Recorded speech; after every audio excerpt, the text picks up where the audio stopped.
Get ready. Start. Now, Sir Honorable Members will recall that the bill was introduced in the House of the People on the 2nd September 1953.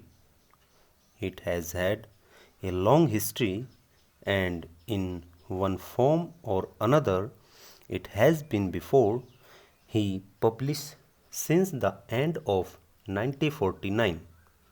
In the statement of objects and reasons, the various stages through which the bill has passed since 1964 have been summarized, and I need not recapitulate on this occasion the circumstances in which the then Government of India took the decision in early 1946 to initiate an inquiry into the reform of our company law.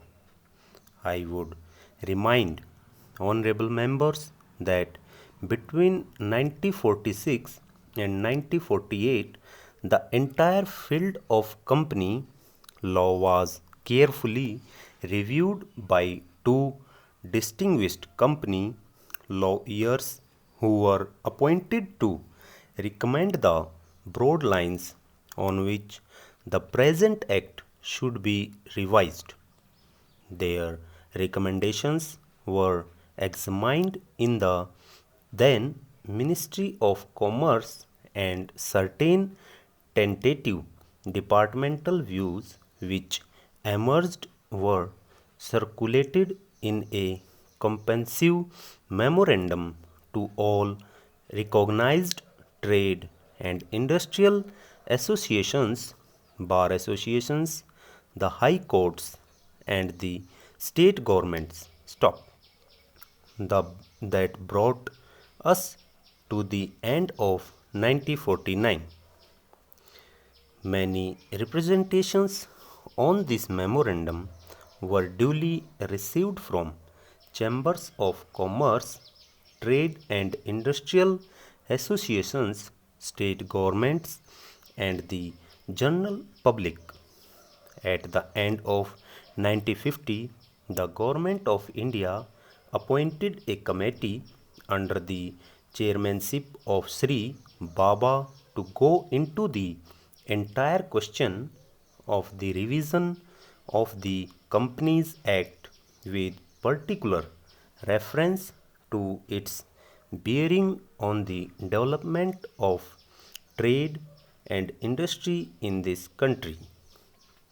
This committee examined a large number of witnesses in many parts of the country and submitted its report in March 1952. This report again was circulated to all state governments, chambers of commerce, trade associations, high courts, and many other bodies. At the same time, a special officer was appointed in the Department of Economic Affairs, Ministry of Finance, to examine the report in the light of the views received from the interested public and to submit proposal to government for the revision of the present act. The bill now before the House is based largely on the recommendations of the Company Law Committee, modified in a few particulars. Honorable members will notice that so far as public relations go, the bill has covered adequate ground.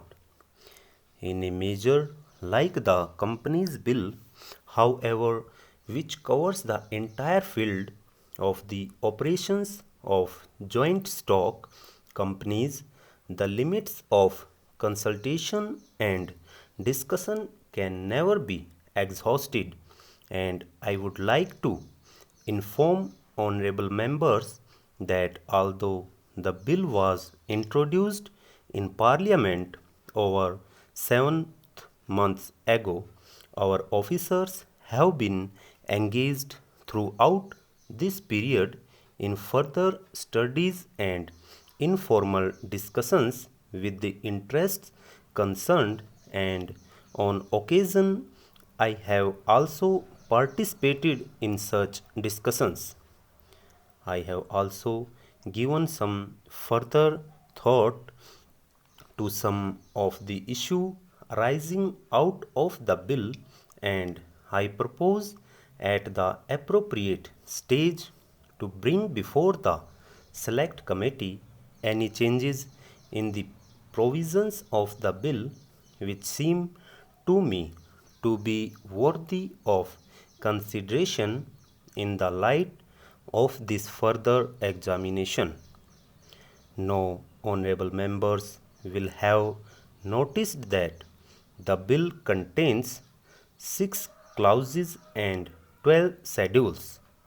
I think it is probably one of the longest legislative measures in recent legislative history, but its size might be regarded as misleading unless I make a few comments. The bill is both, one must remember, a consolidating and amending measure. As mentioned in the statement of object and reasons, this is the first opportunity which has occurred since 1923 for the consolidation of the Companies Act. Advantage has been taken for this opportunity to redraft several long and complicated sections in the present act, which have been split up into a large number of clauses. This is the largest single factor accountable for the increase in the number of clauses in the bill. New clauses embodying substantial changes in the present law would hardly constitute more than a small fraction of the bill. I would also draw attention to the structural changes in the bill to which a reference has been made in the statement of objects and reasons. The redraft of the bill and the rearrangement of the existing chapters in the Companies Act in a more logical order have, I think, resulted in a noticeable improvement in the form of the bill, and I hope will facilitate better understanding and appreciation of the scheme. I wish that the act, which came into effect long ago, was implemented properly. I know that the minister here is very earnest in implementing it, but unfortunately, his colleague at the state level are disappointing him. Unfortunately, no steps have been taken for trimming or toning up the administration at the state level, and at the district level they have to be taken immediately. Over.